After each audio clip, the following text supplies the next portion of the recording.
Niin, no joo, siis tällä hetkellä joo, se on totta, että jos se olisi se kirjavan värinen tuollainen samankaltainen Nissani, niin sit mentäis niin kovaa, että Heinolassa asti kuunneltaisiin, että mikäs pörinä sieltä kuuluu. Että. Kyllä se varmasti on ihan justiinsa tälleen ja kyllä Heinonen varmasti kaikkensa antaa tuohon liidiin ja näytti äsken, että auto toimi niin kuin kuuluu, niin eiköhän sieltä hyvää vetoa saada aikaan. Kyllä. Lauri Heinonen edellä, Jarkko Jylhä seuraa. Ja siinä osutaan. Siinä näyttää, että Heinosella menee se ykkösklipiin jättö vähän turhan pitkälle ja sitten ajautuu tosi oudolla kulmalla tuohon kakkosen alakuun. Mutta katsotaanpas tuosta uusintaa Jahka Saama, niin osaan minäkin vähän tarkemmin analysoida, että mitä siinä oikein tapahtuu.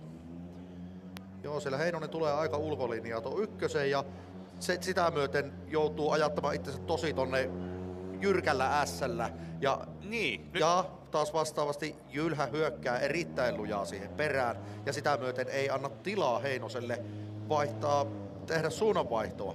Mutta nyt tullaan siihen kysymykseen, mitä varmasti tuomaristo miettii.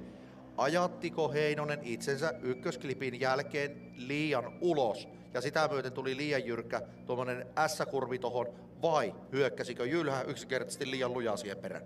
Niin, tässä on just se mikä tuomaristo on, että tää on silleen selkeä homma, että one more timea tästä ei tule. Mutta se, että mikä on tilanne, pyydetään tänne tuomariston edustaja, kun he ovat itse saaneet asian käytyä läpi. Nettahan tietysti haastattelee heidät, mutta otetaan tänne ensimmäistä kertaa tälle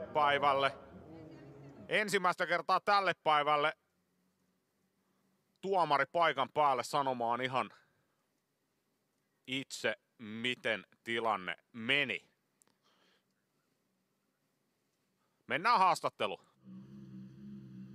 Lauri, pystytkö kertomaan meille, että mitä tuossa äsken kävi liidissä? Jos mä sanon sen omin sanoin, mitä mä koin, niin mä sain puolenvaihdos vauhtia ja sitten kolisi. En mä tiedä. Ei mun mielestä ollut, siis onhan tää auto nyt hidas, mutta... Mutta kyllä täytyy siis sanoa, että olosuhteet huomioon nähden, niin herratun aika, mikä chase, ihan käsittämätöntä. Onko teillä tiimin pojat nukkunut ollenkaan? Onko Jake painanut taas pitkää päivää ja yötä? Äsken se nukahti taas, kun katsottiin 3-2, niin kyllä vähän on nukkunut, minuutin ainakin. On hurjaa touhua. Kiitos Lauri. Kiitos.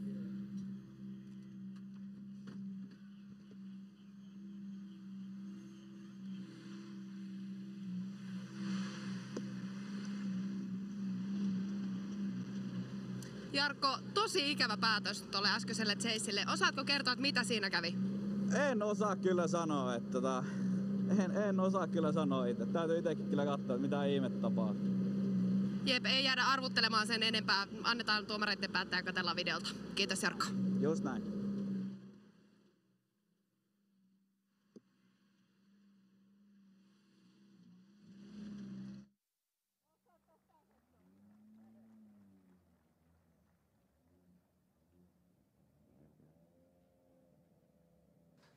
Tästä parista jatkoon Jarkko Jylhä ja Pyry, ole hyvä.